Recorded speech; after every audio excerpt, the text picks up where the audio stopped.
कि रिजर्वेशन दरअसल सोसाइटी के अंदर जो ऑलरेडी इनइक्वलिटी है ना, उसको ख़त्म करने के लिए है। जिसको रिजर्वेशन का लाभ मिला है उसको पॉइंट आउट करके हम बताते हैं कि देखो इसको रिजर्वेशन देने की क्या ज़रूरत है। चलिए इस आंकड़े पे भी बात कर लेंगे।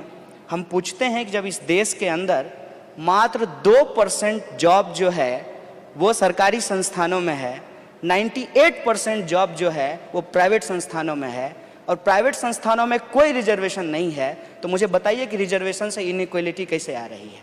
रही बात कि कास्ट के आधार पे क्यों, उसका एक कारण मैं आपको बताता हूँ कि हिंदुस्तान में रिजर्वेशन जो दिया गया वो इकोनॉमिक आधार पे नहीं दिया गया, सोशल और एजुकेशनल बैकवर्डनेस के आधार पे दिया गया। कारण क्या था कि मान लीजिए कि मैं दलित हूँ और मैं आईएएस बन गया हूँ, हमारे दफ्तर में जब आएंगे कोई साहब जो दलित नहीं है, वो वहाँ प्रणाम तो उनको करना पड़ेगा, लेकिन निकलते निकलते जाति सूचक गाली दे करके जाएंगे। क्या हमको ये जो ऑनर किलिंग होता है, कुछ लोगों की किताब बैन कर दी जाती है, कुछ लोग जो खास जाति से आते हैं उनको यूनिवर्सिटी से बाहर कर दिया जाता है, उनकी माँ बहनों के साथ बलात्कार कर दिया जाता है, तो जो हम एक इक्वल सोसाइटी बनाने की बात करते हैं उसको हम कैसे बनाएंगे।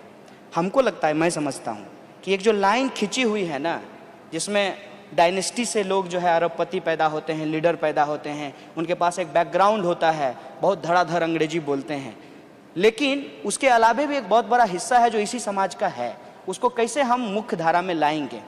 तो एक जो लाइन खिंची हुई है ना, उस लाइन के बराबर जो है एक बड़ी लाइन खींचेंगे। ये रिजर्वेशन की कोशिश थी। मैं मानता हूँ कि उसमें बहुत सारी चीज़ें नहीं हो पाई है, लेकिन ये कोई सॉल्यूशन तो नहीं है ना कि आपके हाथ में कोई जख्म है और वो जख्म आज का नहीं है, पिछले 5000 सालों का जख्म है वो, और उस जख्म को ठीक करने की बजाय आप कह रहे हैं कि हाथ काट करके ही फेंक देंगे। पूरी दुनिया में घूम करके देख लीजिए, अलग अलग जगह पे रिजर्वेशन अलग अलग फॉर्म में दिए जाते हैं। अफर्मेटिव एक्शन मानसिकता है हायरार्की वाली, जो आपको हमसे अलग करता है। उस मानसिकता पे चोट करने की ज़रूरत है, और जब तक आप कोई मेटेरियलिस्टिक चेंज नहीं लाएंगे सोसाइटी के अंदर, तो ये सिर्फ आदर्शवादी कामना करने से ये समाज में लागू नहीं होता है।